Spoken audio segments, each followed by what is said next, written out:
Preview. China, which has been accused by the U.S. of not doing enough to rein in its longtime ally, has maintained that political dialogue is the only solution. A file saw Loeb on Monday. President Donald Trump is expected to sign a measure that will initiate an investigation into IP violations against American companies by Chinese firms. The investigation will be seen as an act of aggression because it is based on a law that fell into obsolescence with the formation of the World Trade Organization.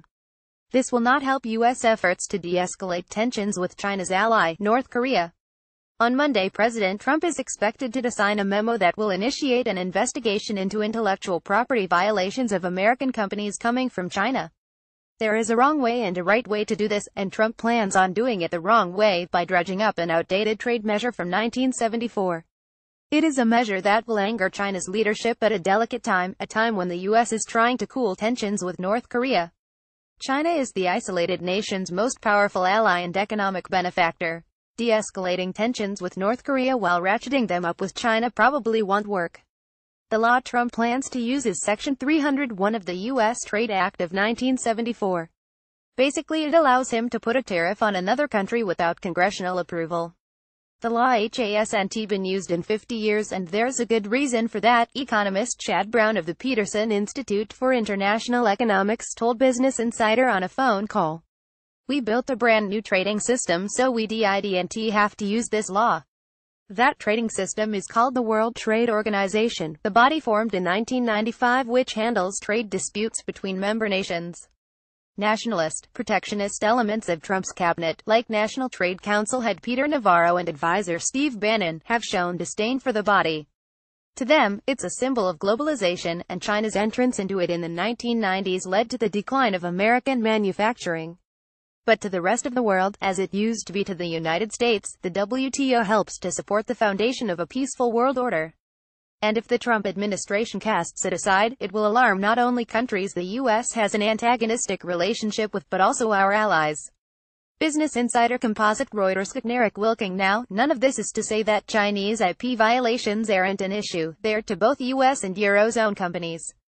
The problem is that solving the problem would be a lot easier if the US and EU worked on it together. Actually, our lives would be a whole lot easier if we were acting in a way that is collegial, Brown explained. Issues like this are about balancing the complicated interests of US and EU companies that want to tap into China's markets. It requires a coordinated effort from countries that want to see IP theft stopped, the WTO's rules which make their grievances legitimate, and Chinese authorities who must adhere to the rules of the body. Instead, Trump plans to use Section 301, which has only been used once since 2001.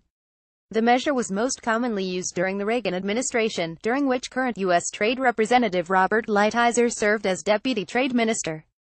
The U.S. stopped using Section 301 after allies started getting mad about what they considered the U.S.'s aggressively unilateral trade policy.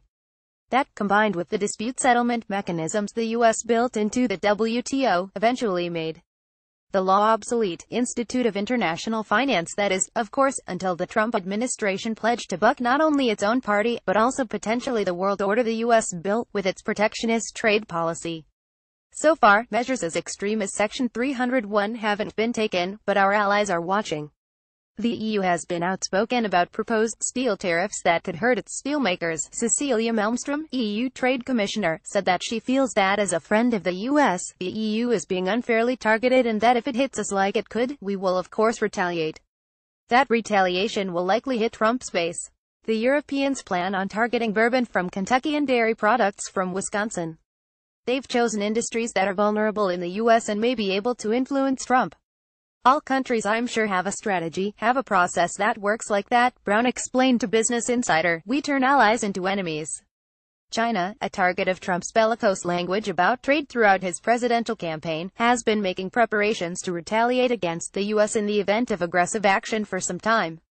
Just FYI, Deutsche Bank. Back in January, China's foreign ministry spokesman Lu Kang spoke in a rare, wide-ranging interview in which he warned the Trump administration against using hot-button issues to push its trade agenda. In that case, he mentioned the One China policy, the U.S.'s agreement not to publicly recognize Taiwan as a separate country. It could very well be that North Korea is another issue China would prefer not to have turn into a bargaining chip. Or perhaps it does. As it stands now, Trump has no carrot to offer if he uses this Section 301, according to Brown. Beijing is holding the cards. It can pressure North Korea, and it can retaliate against any tariffs the U.S. puts on its goods. Once the Trump administration leaves the world of WTO rules, it has to remember that it's on its own. And that means Beijing doesn't have to play by the rules either.